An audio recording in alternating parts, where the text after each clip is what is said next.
Kaka. Yurak bor, lekin tana yo'q. 2007-yilda Milan bilan Chempionlar Ligasini yutgan.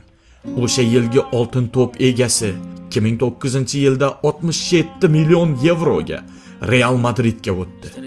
Bu o'sha davr uchun juda katta summa edi. Ammo Realda ketma-ket jarohatlar, tizzadagi muammo, mushak yirtilishlari, faoliyatining 2 yili operatsiyalar bilan o'tdi. Mourinho bilan til topisha olmadi. Keyin esa u o'zining asosiy tarkibdagi o'rnini ham yo'qotdi. 2013-yilda u o'z uyiga, Milanga qaytdi. Ammo bu endi oldingi Kaka emas edi.